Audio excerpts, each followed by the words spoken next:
Hello friends, मैं अभिषेक सावलिया और आप देख रहे हैं अभीस होम्योपैथी। तो आपका फिर से मेरे एक नए फ्रेश वीडियो में आपका स्वागत है। तो फ्रेंड्स, आज मैं बात करने वाला हूँ फीवर के बारे में, सर्दी जुकाम के बारे में। आप सबको पता ही रहेगा कि बारिश की सीज़न आना चालू हो चुकी है। तो बारिश की सीज़न आई मतलब बहुत सारे बीमारी आना चालू। उसमें जो कॉमन है वो सर्दी जुकाम, ये सब कॉमन है। तो मैं आज आपको ये वीडियो में टॉप 5 मेडिसिन के बारे में बताने वाला हूँ। अगर ये मेडिसिन अगर आप लेते हो तो आपको जो बुखार आ रहा है, सर्दी हो रही है, खांसी हो रही है, सिर दर्द हो रहा है, अगर ये सब हो रहा है तो आपको ये नहीं आएगा। इन शॉर्ट, फीवर की दवाएं, टॉप 5 मेडिसिन। तो चलिए शुरू करते हैं।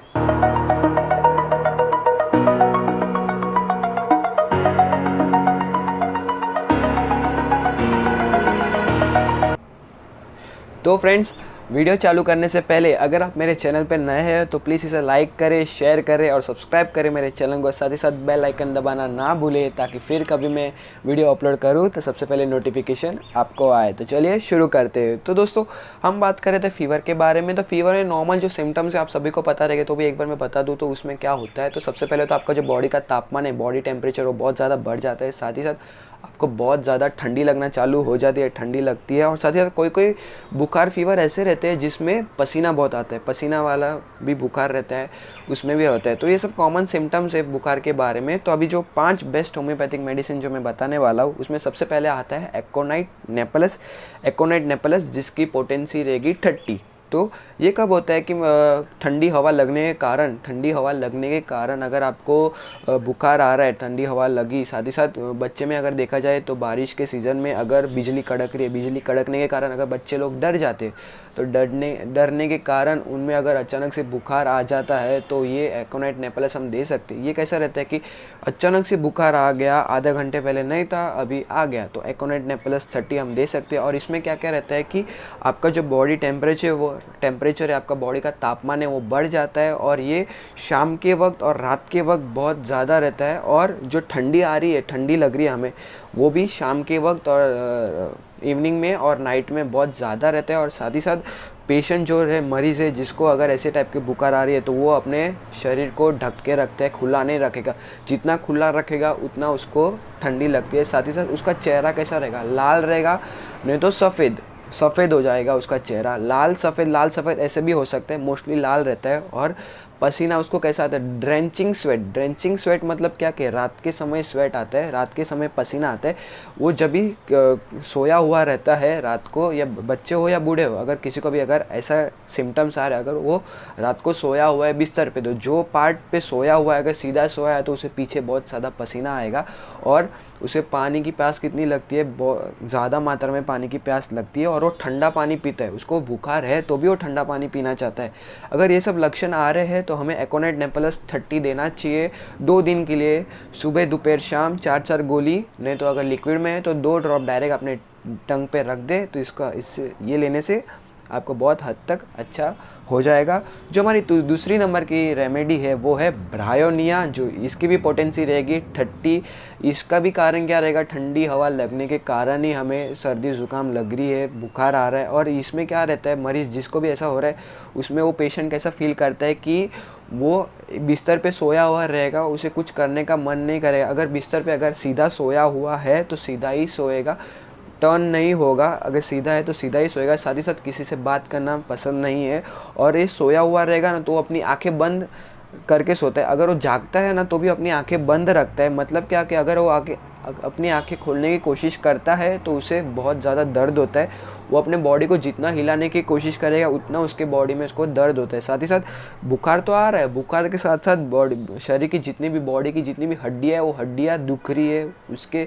ये ऐसा टाइप का अगर बुखार आ रहा है, बुखार के साथ अगर हड्डियाँ भी दुख रही है तो हम ब्रायोनिया 30 दे सकते हैं। साथ ही साथ इसका जो पसीना रहता है, बहुत ज़्यादा पसीना आता है, बुखार आ रहा है, ठंडी लग रही है, पसीना भी बहुत ज़्यादा आ रहा है और सिर दर्द भी बहुत होता है, ये जो ब्रायोनिया 30 है। अगर ऐसे सारे लक्षण आ रहे हैं तो आप ब्रायोनिया 30 दे सकते हैं। इसे भी 2 दिन के लिए यूज़ करें, सुबह दोपहर शाम, दिन में 3 बार, 4-4 ग्लोब्यूल्स।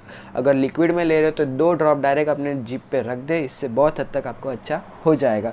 जो तीसरे नंबर की रेमेडी आती है वो है रस्टॉक्स, और इसकी भी पोटेंसी सेम 30 रहेगी रस्टॉक्स। इसमें क्या रहेगा कि इतना, इसमें जो मेन है वो है बारिश में भीगने के कारण अगर आपको सर्दी हो रही है, सर्दी खांसी बुखार आ रहा है बारिश में, बारिश की पानी से भीगने के कारण, या नॉर्मली कोई ठंडा पानी से भीगने के कारण या ठंडी हवा लगने के कारण अगर आपको सर्दी ज़ुकाम हो रही है तो आप रस्टॉक्स 30 ले। और इसमें क्या रहता है कि बुखार इतना ज़्यादा तेज़ आ जाते हैं, तो तेज़ आने के कारण कभी कभी है ना आपके मुंह में छाले पड़ जाते, मुंह में छाले पड़ जाते। छाले पड़ने के साथ साथ आपकी जो जीभ है, जीभ का जो आखिरी हिस्सा रहता है, ये सबसे आगे वाला हिस्सा, वो एकदम लाल कलर का हो जाता है, उसे रेड टिप टंग बोलते हैं अगर ऐसा हो जाता है। और साथ ही साथ आप सबको पता रहेगा कि बुखार में पेशेंट जिसको भी बुखार आया बहुत ज़्यादा कमज़ोर हो जाता है और वो हिलता नहीं है जगह से, बैठा हुआ। बट ये जो पेशेंट रहेगा वो थका हुआ रहेगा तो भी रेस्टलेसनेस रहेगा, एक जगह से दूसरी जगह पे हिलता ही रहेगा, एक जगह पे बैठेगा नहीं।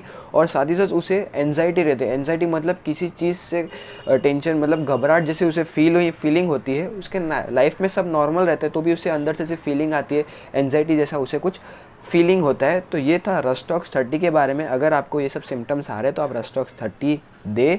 वही सेम प्रोसीजर 2 दिन के लिए, सुबह दोपहर शाम 4 ग्लोब्यूल्स, नहीं तो 2 ड्रॉप डायरेक्ट आपके टंग के। जो चौथा रेमेडी है वो है बेलाडोना, और इसका भी जो पोटेंसी रहेगा वो 30 ही रहेगा। ये ठंडी हवा, ये भी ठंडी हवा लगने के कारण, मोस्टली जो सब फीवर से तो ठंडी हवा लगने के कारण नहीं आते। और जिसकी जो ये रहेगा सडन रहेगा और वायलेंट रहेगा। सडन और वायलेंट मतलब क्या, अचानक से आया फीवर और वायलेंटली एकदम ज़ोर से आ रहा है फीवर, और बहुत ज़्यादा क्या बोलते हैं कि ठंडी लगना चालू हो जाती है, ठंडी लगती है। और इसका खासियत क्या है ठंडी का, कि जो ठंडी लग रही है वो खाली हाथ पे लग रही है, हाथ खाली काँप रहे हैं। जब हाथ काँप रहे हैं तभी सिर बहुत ज़्यादा गर्म हो जाता है, और गर्म होने के कारण सिर, हमारा जो चेहरा है वो पूरा लाल हो जाता है, लाल हो रहा है। और साथ ही साथ ये जो पेशेंट है उसको बिल्कुल पानी पीने की इच्छा ही नहीं होती, पानी कुछ पीता ही नहीं है। अगर ऐसा टाइप का पेशेंट है तो अब बेलाडोना 30 ले। और साथ ही साथ जो हिस्सा उसने अपने बॉडी, जो अपना शरीर का अंग है उसने वो ढका हुआ है किसी चीज़ से, तो वो हिस्से पे अगर पसीना आ रहा है तो आप बेलाडोना 30 ले। और ये जो बुखार आ रहा है वो दोपहर के समय 3 बजे से बहुत ज़्यादा आता है, सुबह नहीं रहेगा, दोपहर के 3 बजे से बहुत ज़्यादा आ रहा है बुखार, तो आप बेलाडोना 30 ले। इससे बहुत हद तक आपको अच्छा हो जाएगा। इसका भी प्रोसीजर सेम है, सुबह दोपहर शाम 2 दिन के लिए 4 ग्लोब्यूल्स, अगर लिक्विड है तो 2 ड्रॉप डायरेक्ट अपने जिप पे रख दे, टंग पे रख दे। और जो आखिरी की दवा है वो है 5वीं दवा, वो है जेल्सिमियम। इसकी भी पोटेंसी 30 ही रहेगी। और इसका कारण क्या है, ठंडी हवा लगने के कारण तो होता ही है, साथ ही साथ कभी कभी गर्मी के सीज़न में क्या बोलते, कोई बाहर गया तो बाहर जाने के कारण बहुत ज़्यादा धूप लग गई, तो धूप लगने के कारण बुखार आना चालू हो जाते हैं। तो इसके लिए जेल्सिमियम 30 बहुत अच्छी है। और इसमें क्या होता है कि पसीना कहाँ से आता है, हमारा जो पीछे का हिस्सा रहता है, जो स्पाइनल कॉर्ड वाला इंटरवर्टिबल कॉर्ड, पीछे की जो हड्डी रहती है, पूरा बैक एरिया है ना, वो एरिया पे बहुत ज़्यादा पसीना आता है। पसीना आने के कारण पूरा वो पसीने से भीग जाता है। और क्या होता है कि वो डलनेस रहता है, डिजीनेस रहता है और ड्राउजीनेस रहता है। डलनेस, डिजीनेस और ड्राउजीनेस मतलब क्या, एकदम ही पेशेंट डल हो जाता है, बहुत डल होगा, एकदम थकावट जैसी रहेगी। डिजीनेस, ड्राउजीनेस, उसे बहुत ज़्यादा नींद आती है, बुखार के टाइम, बुखार जब आया रहता है बहुत ज़्यादा नींद आती है। और उसका जो, उसे क्या लगता है कि उसका जो सिर है, सिर और हाथ और पैर बहुत भारी हो गए, वो हिला ही नहीं पाएगा, इतना ज़्यादा भारी हो गया है। और मसल सोरनेस, उसे लगता है उसके हाथ में कुछ ताकत ही नहीं, वो हाथ ऐसे उठा ही नहीं पाएगा, इतनी कमज़ोरी आ जाती है उसके बॉडी में। और उससे ये जो पेशेंट है उसको भी पानी की प्यास नहीं लगती है। और सिर दर्द, इतना बहुत ज़्यादा सिर दर्द होता है। और जब ये पेशेंट पेशाब के लिए जाता है, यूरिनेशन के लिए जाता है, तो यूरिनेशन करने के बाद, पेशाब करने के बाद उसका जो सिर दर्द हो रहा है वो बंद हो जाता है। अगर ऐसा टाइप का पेशेंट है तो आप जेल्सिमियम 30 दे 2 दिन के लिए, सुबह दोपहर शाम 4 ग्लोब्यूल्स, नहीं तो 2 ड्रॉप सीधे अपने जीभ टंग पे रख दे, तो इससे आपको बहुत हद तक अच्छा हो जाएगा। तो फ्रेंड्स, ये था 5 remedy, top 5 remedies homeopathic remedy fever के लिए। अगर आपको कुछ भी डाउट हो तो आप मुझे नीचे कमेंट सेक्शन में पूछ सकते हो। मैं आशा करता हूँ आपको ये वीडियो पसंद आया रहेगा। अगर पसंद आया रहेगा तो प्लीज़ इसे लाइक करें, शेयर करें और सब्सक्राइब करें मेरे चैनल को। साथ ही साथ बेल आइकन दबाना ना भूलें, ताकि फिर कभी मैं ऐसी वीडियोस अपलोड करूँ तो सबसे पहले नोटिफिकेशन आपको आए। So friends, thank you and till then, good bye.